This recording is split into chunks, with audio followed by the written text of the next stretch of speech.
So ladies and gentlemen, once again, welcome back to all of you, and we are about to now start the technical presentation on a virtual mode where we have two speakers here with us, James Knuckle, PCS, and Mario Quinceno. They are here with us from US and Canada respectively, and they're here exclusively for this powder coating conclave, and they are about to deliver their talk on quality finish. Ladies and gentlemen, they've joined us virtually and they are here all set to start the talk on quality finish. So ladies and gentlemen, without any further ado, आपकी तालियां उन तक जरूर पहुंच जाएंगी because वो call पर हैं हमारे साथ Zoom कॉल पर. तो एक बार जोरदार तालियां बजा देते हैं हमारे दोनों international speakers के लिए. And ladies and gentlemen, it is now over to our international speakers.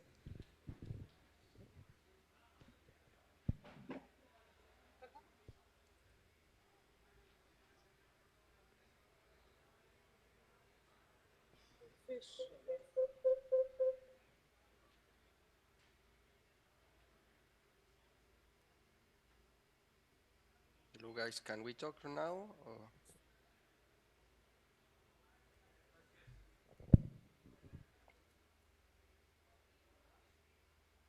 Yes. I can hear you. Oh, okay. Can you hear me okay? Yes, Jim. Okay. Okay, good afternoon, everyone. Let me share the presentation. Disable particular, okay. Hold on a second. Okay, could you able me to share the presentation? It says host disable participant screen sharing. Mario, can you hear me? Yes, I can hear you. Okay. First of all, we welcome you and thanks to you, the people from India. They are all cheering up and wanted to listen to you about the application process, how you people do there. And here, people from India are waiting from you for, actually, they are very much excited to listen to you. We just distributed some, the pamphlet and the presentation and booklet. You can see. Perfect. You can see we just made this, the presentation in a booklet and a write-up which you sent us. Now people of India, yeah, please go ahead. Thank you. Okay, Dr. Manish. So that means the presentation is on the screens there. Everybody is watching the presentation? Okay. So let's start. Good afternoon, everyone. My name is Mario Quinceno. I am a powder coating applicator, mechanical engineer, and a member of the Chemical Coaters Association of USA. My co-presenter is Jim Kunkle. He is a protective coating specialist and coatings talk host.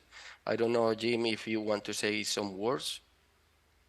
I just very happy to be part of this session today. Thank you very much. Okay, let's see. So let's start. The information that I'm going to provide here is my own research. It doesn't have to do anything with my actual employee, not their position or opinions. And okay, let's start. So the story of this presentation is like Jim, Dr. Manish, and I wanted to present something for you guys to be useful. You're describing how we make things here in North America. So let's go to the first slide. Procedure follow for coding. So we choose two items, writing a specification and stating when loading. So let's go to the next slide, writing specification. Recording in progress. Make clear what you want to accomplish. So in order to have a good job and to give the customer a really good substrate with really good protection and coating, we have to identify the goal. So here in North America, we sit down with the customer and ask him or her or ask them what they want. They want protection UV protection, mechanical protection, or chemical protection. So according to that, we go to the second point, that is write clear your scope, what you want to accomplish, what you want to do. So for this one, we have to see what metal or material are we coating, what pre-treatment are we going to use, and what powder are we going to use. And we share that with the customer in order to have to both have the responsibility of the final result. So but you can find this as soon as you choose the powder. So you know what kind of precautions you are going to you have to have. What is the temperature and the time in the oven? Of course, all this information is in the TDS, the technical data sheet. But you know, it's better to let the customer know about it in order to them to learn and to understand what we are doing. Okay, so in precautions, we have to choose which technique application are we going to use. What is the maximum and minimum time that the piece is in the oven, sorry, in order to not overcook or undercook.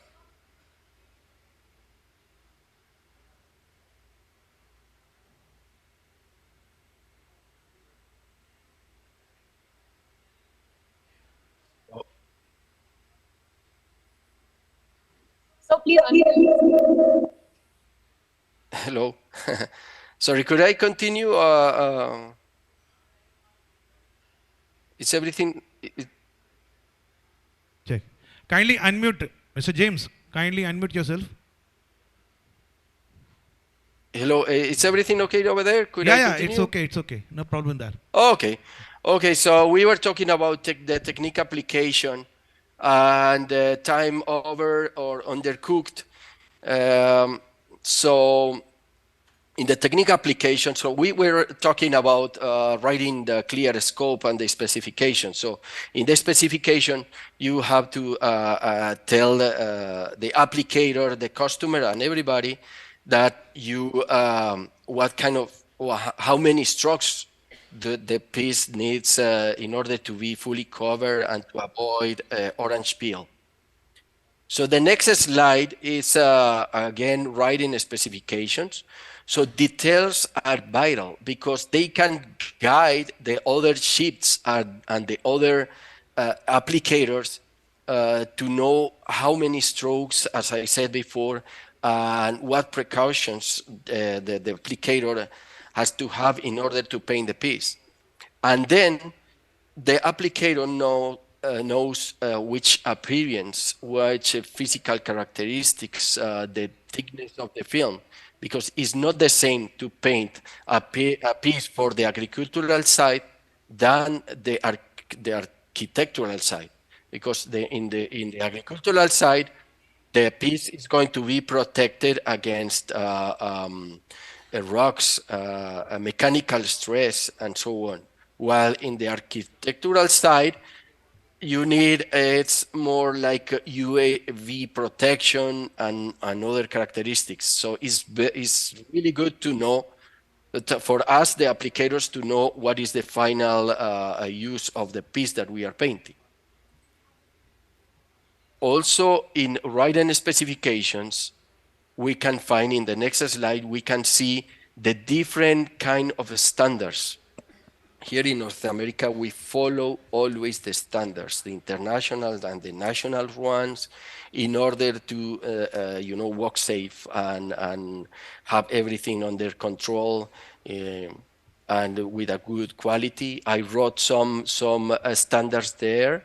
The American Architectural Manufacturer Association, the American Society, and the ISO, International Standard Organization.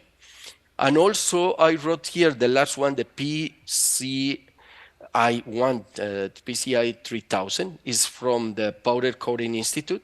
This is a certification for the shops and the manufacturers that coat with powder.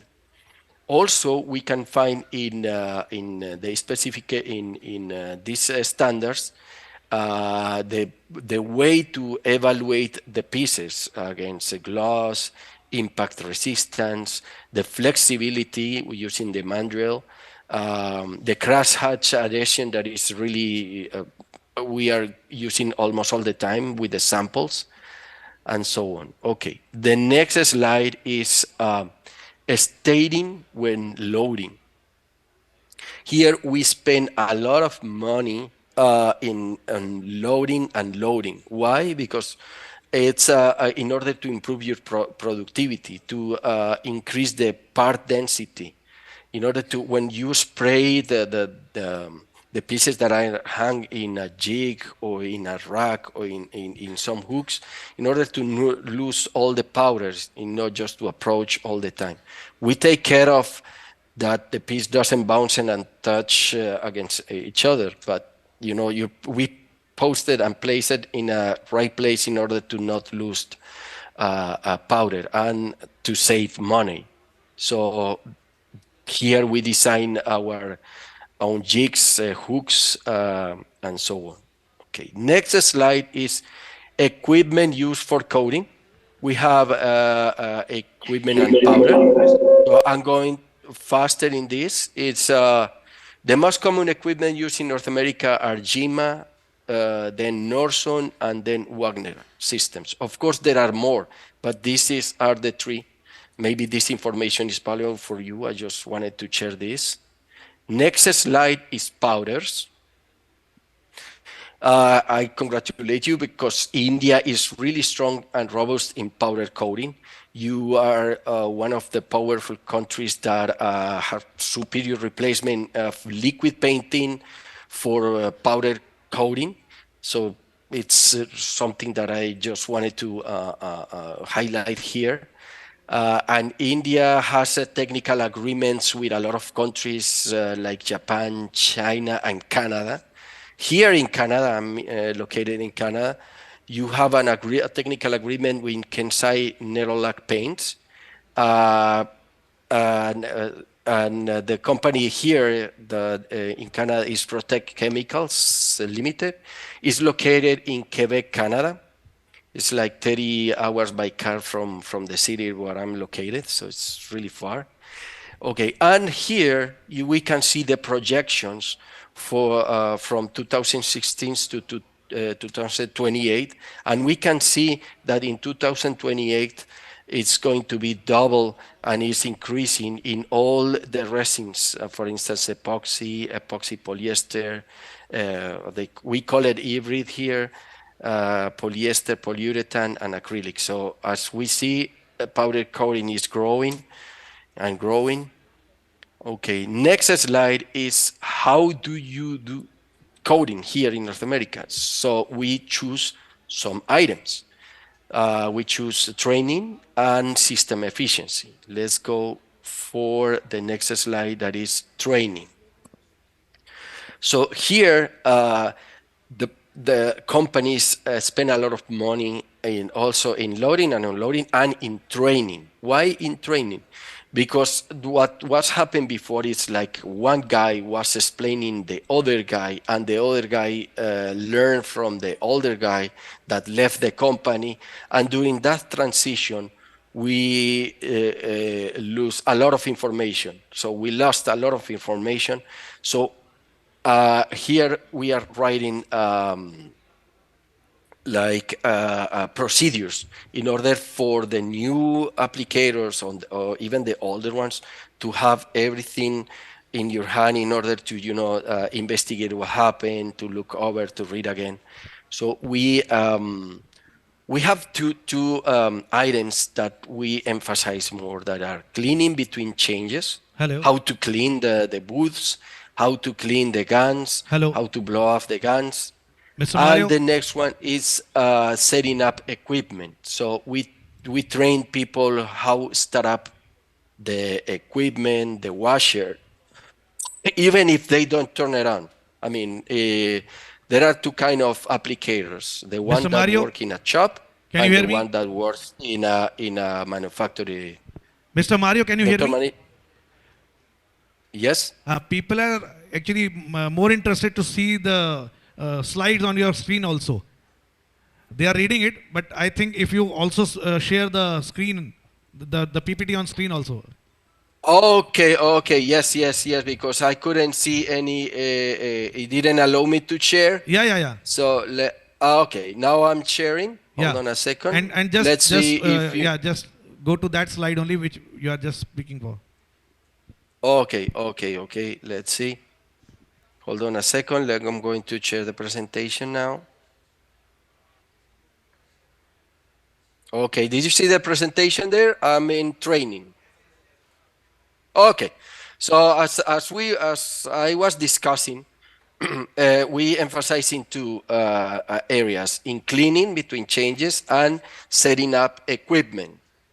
So in setting up equipment, we train the employees how to start up the washer, the booth, how to set the guns, the hanging considerations, the oven set points, the spray coverage, and the spray technique. So we emphasize in those items when we are training people.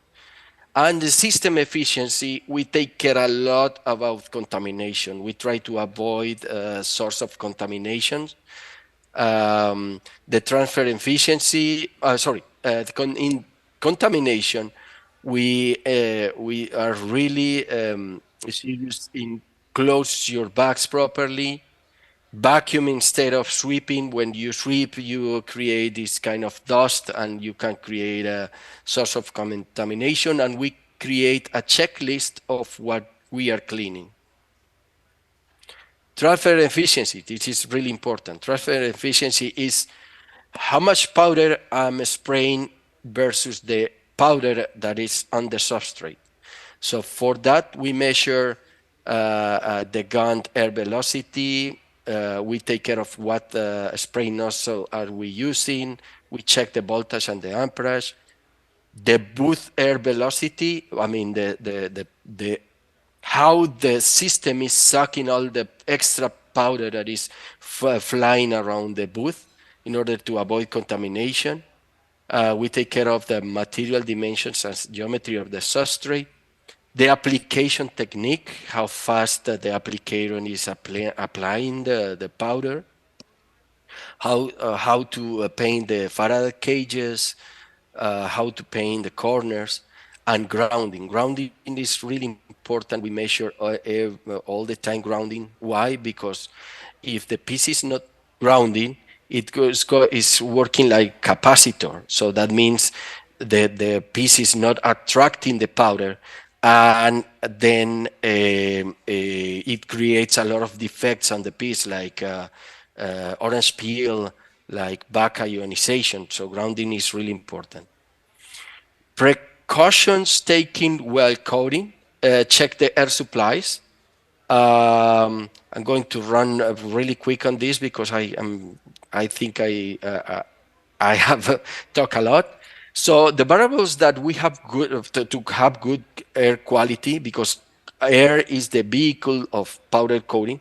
So we have to have air dryer for sure. The oil content has to be 1.1 part per million. The dew point has to be minus 35 Fahrenheit.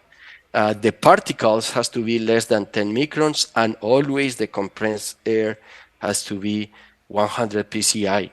It's required because you need volume, you need velocity, you need pressure in order to have a good spray on the piece. And how do you get the finish? We control the film build. So that is something that we have here. We thought that we are thinking that thicker film is not better and thinner film is not saving you money. So it's really important to cover the piece perfectly with the right thickness in order to not lose money. How we control the film build? We control it, taking samples and so on, and this help us to save money, to protect the piece, to have good quality control.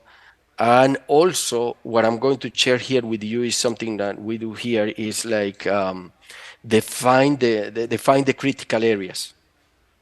How? I'm going to show you in the next slide. And for the thickness measure, we use the SSPC P2 standard. So here is an example. This is my last slide. After this, Jim is going to continue. So it's really important to define the parameters. So for us as an applicators, if you give us a sketch or how strong or how many strokes more we have to do to the piece, it's good. I mean, this is an example. I divide the piece in 3 areas.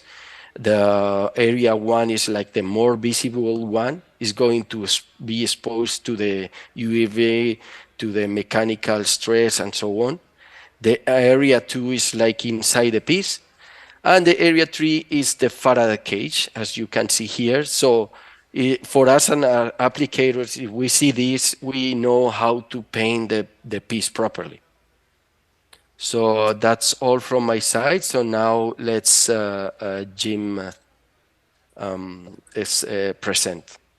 Thank you. Thank you, Mario, and greetings to everyone in attending. My name is Jim Kunkle, and I'm a certified protective coating specialist with AMP, which is the Association for Materials Protection and Performance. My background over the last 15 years, I've been involved in liquid coatings and linings, metallizing thermal spray, and also powder coating as well. So for this portion of the session with my colleague Mario, I'll be discussing powder coating quality operation. Go ahead, Mario, if you want to advance it to the next slide.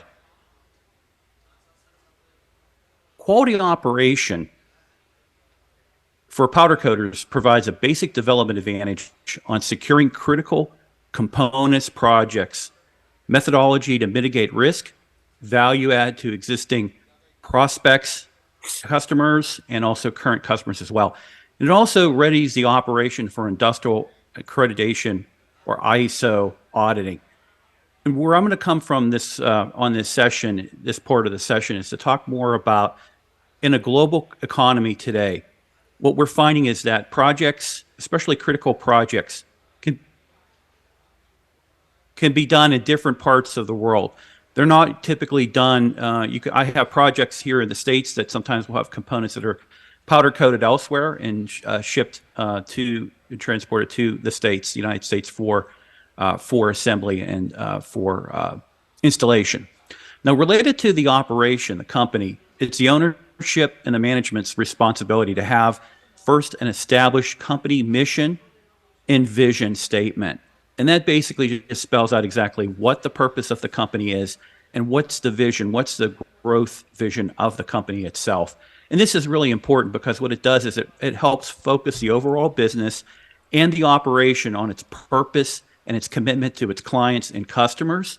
Now, within the mission statement, the powder coater addresses the commitment to quality work, compliance with environmental and worker safety regulations, and additionally, company policies and procedures need to be clear and implemented and understood by all employees.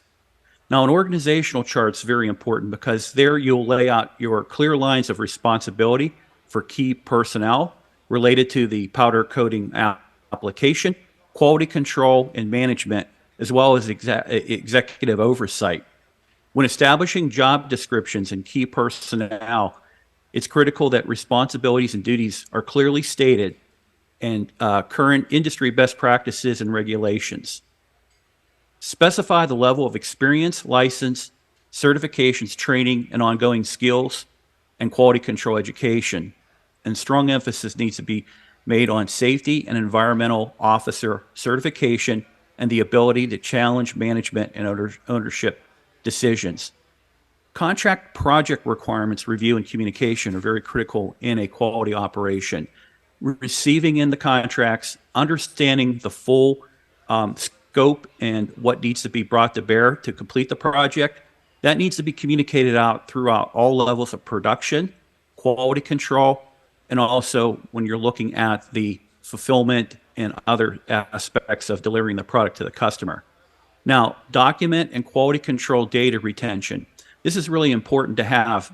Each project, you should collect the documentation to it, have sign-offs on it where when it was received, if there was any changes that were done, any type of revisions that were done, any additional information that might have came through. And what you want to do is you literally create a packet for this particular project, let's say a project that you're working on. And in there, you're going to want to retain all that documentation throughout the process of production and then post-production. What this does is if any down the road, if there's any type of issue regarding a component or any aspect of powder coating that was done, you can always go back and look at the paperwork and see, look at the quality control paperwork, and all the types of handling, receiving, what type of materials were brought to use on it, settings and things like that. That's really important when you're going back and you're looking at where there might have been an issue, and is it on the powder coater themselves. Now, when it comes to inventory control and purchasing procedures, it's real important to have an inventory control system, and also to have an auditable where you could audit your purchasing procedures, and once again go back and take a look at, are you buying materials at the proper pricing? Also too, for storage, when you're looking at inventory control, there are going to be some types of requirements when it comes to the powder for storing it properly, when it comes to internal environmentals and things like that for storage. And then the other thing you really want to look at is powder coating process control procedures. They need to be clearly documented and also educated throughout the entire production line. So the workers using the guns to the quality control supervisors, the technicians that might be doing inspection for quality control, throughout the whole process, you really need to have a good understanding of how the operation will process this particular order. Most critical is quality control inspection and testing to make sure the equipment that you're using is current technology, that it is also calibrated, either internally calibrated or if it needs to be externally calibrated as well, and that the people who are using the testing and also inspection equipment, are they trained and or certified if they need to be, but mostly what it's going to be is ongoing training, and they understand exactly how to use that equipment.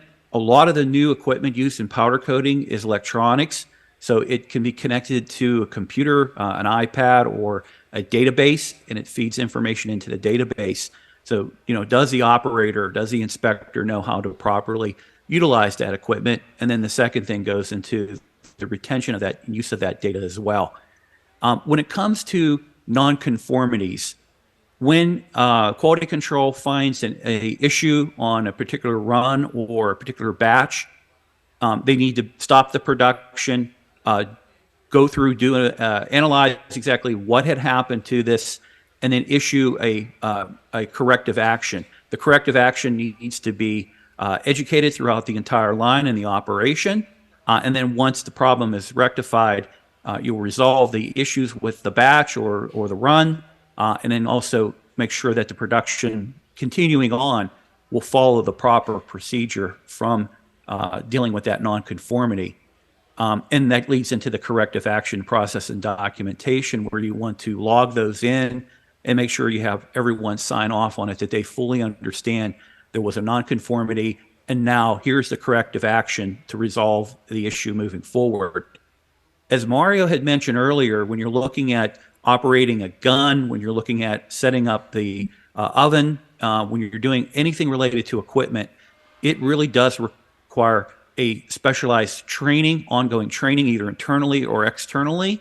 But craft workers, you're only as good as the craft worker. So the more you invest in training of the craft worker, the better the quality of the work is going to be. So I'm always a strong advocate. I used to work for the Society for Protective Coatings, the SSPC, and we were, when it came to painters, not only in liquid coatings and linings, but metallizing or thermal spray and also powder coating. We were big advocates globally, and now through AMP, big advocates for craft worker training. One of the most important parts of a production is the proper handling and the storage of the components and the product, and then the care of handling for delivery. That is very critical as well. Mario, if you want to go to the next slide, please. Now, industry reference materials. And this is going to go to guides, standards, and best industry practices. As earlier mentioned, Mario talked about the PCI. So there are protective coatings, there are powder coatings organizations and also associations that provide a lot of guidance documents and other type of training.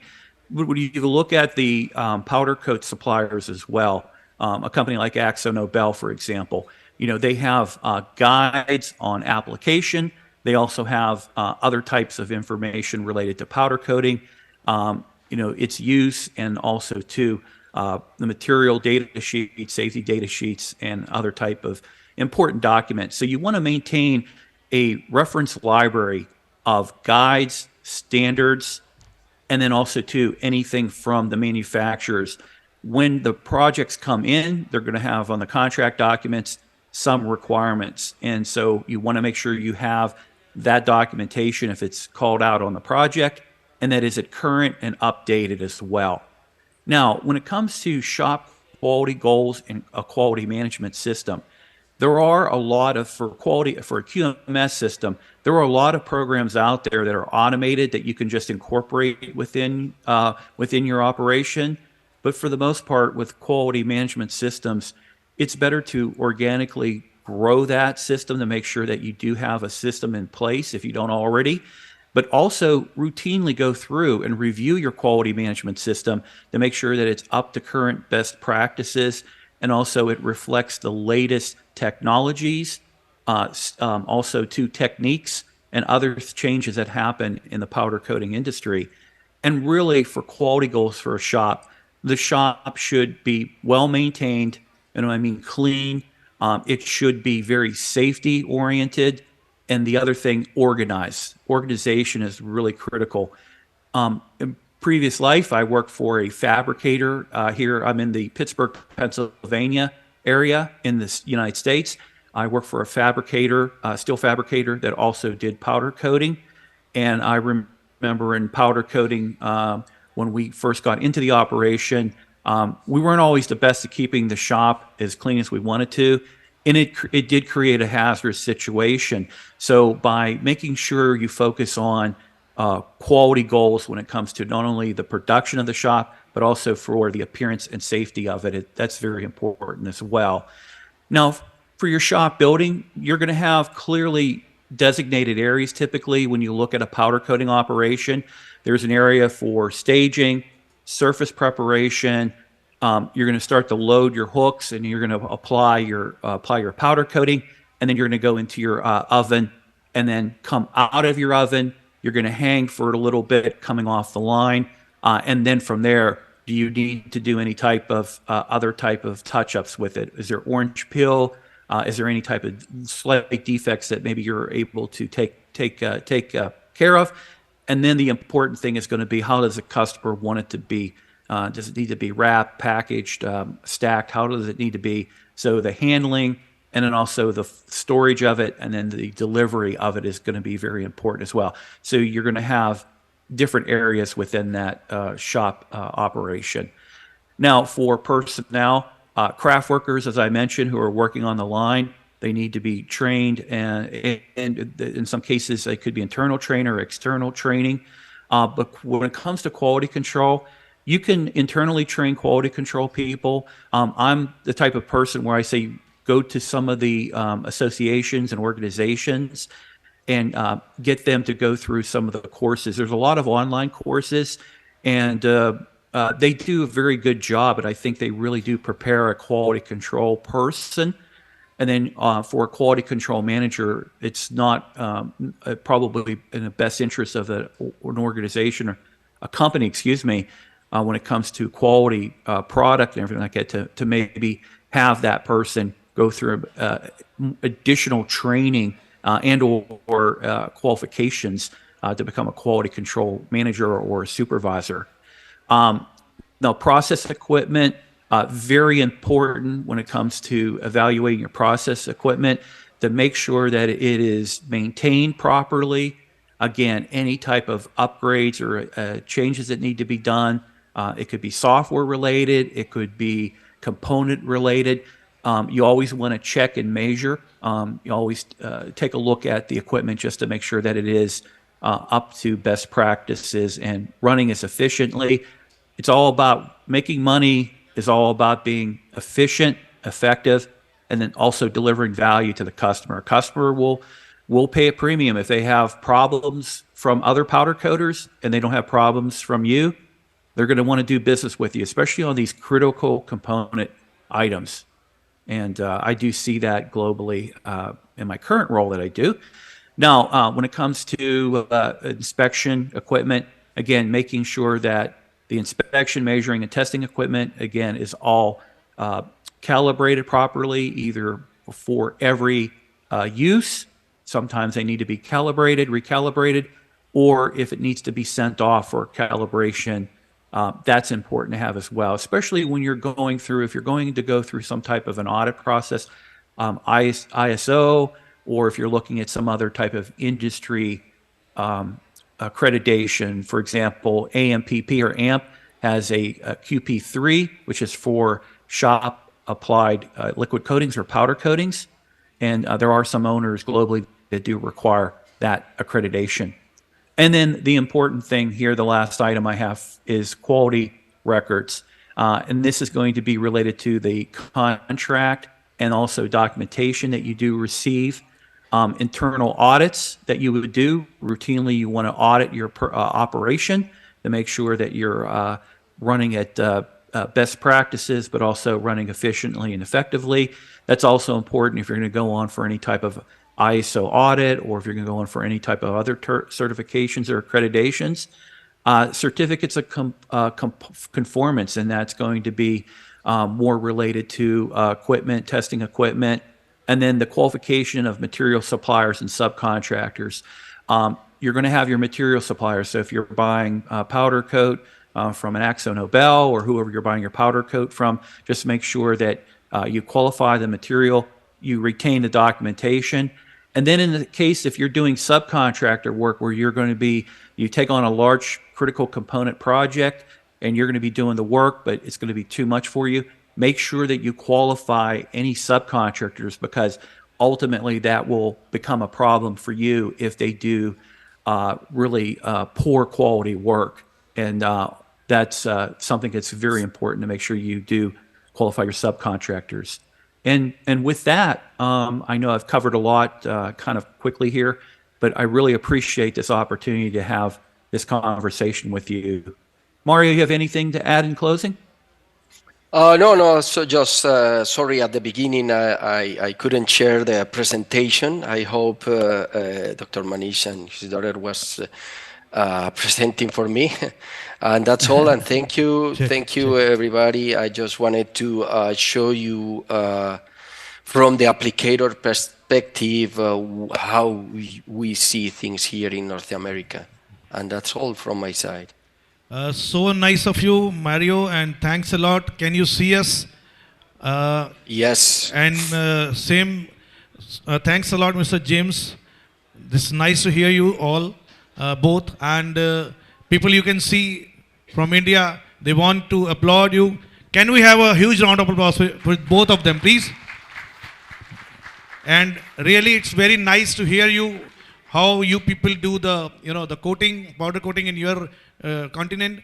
And we are very much thankful to you that you gave us your time and just spend us some good, very, very good things. Just share very good things.